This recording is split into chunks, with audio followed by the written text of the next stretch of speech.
হঠাৎ করে প্ল্যান হলো আর আমরা বেরিয়ে পড়লাম ভূতনাথ মন্দিরের উদ্দেশ্যে। আমাদের এখানে সকাল থেকে প্রচণ্ড বৃষ্টি হয়েছে, কিন্তু বাবা ডেকেছে আর আমরা যাব না, এটা তো হতে পারে না।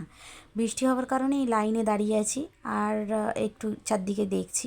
আর এই যে এটা হচ্ছে যজ্ঞকুণ্ড, এখানেই বিকালবেলায় যজ্ঞ হবে, তার জন্য এখন সাজানো হচ্ছে। আর বাইরে প্রচণ্ড বৃষ্টি হওয়ার কারণে আমরা সবাই মন্দিরের ভিতরে ঢুকে গেছি একসঙ্গে। তো মন্দিরের ভিতরে ঢুকে আমি চারদিকটা দেখছি, যেহেতু আমি প্রথমবার এসেছি এই ভূতনাথ মন্দিরে, তো আমি দেখছি ভিড়ও আছে। আর বন্ধুদের সঙ্গে গল্প করছি যে চল এরপরে আমরা বঙ্গেশ্বর মন্দিরে যাব। তো বাইরে বৃষ্টি পড়ছে বলে বন্ধুরাও বলছে যে বঙ্গেশ্বর মন্দির যেতে পারবো কি পারবো না। তো ভাবছি আগে বাবার মাথায় জলটা ঢেলে নিই, তারপর দেখা যাবে কী করা যাবে। যেহেতু ভেবেছি যাব বঙ্গেশ্বর মন্দির, তাই বেরিয়ে পড়লাম। এই যে লঞ্চে আছি। আর ভাবছো কি এখন কি বিকেল হয়ে গেছে? না, এটা দুপুরবেলা। এত বৃষ্টি হওয়ার কারণে চারদিকটা অন্ধকার।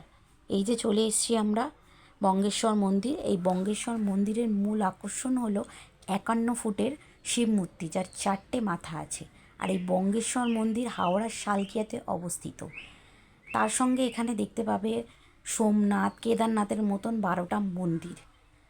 আর এখানে শিব মূর্তি ছাড়াও অন্যান্য দেবদেবীর মূর্তি আছে। এই মন্দির সকাল 5টার সময় খোলা হয় আর দুপুর 12টার সময় বন্ধ হয়। আবার বিকেল 4টের সময় খোলা হয়, রাত 9টার সময় বন্ধ হয়। তো যারা যারা আসতে চাও তা এই টাইমেই এসো।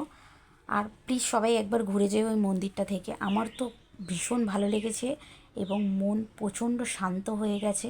এই বৃষ্টিতে আমরা এত ভিজেছি, বাবার আশীর্বাদে আমাদের কারোর কোনো জ্বর, কারোর কোনো অসুখ বিসুখ হয়নি।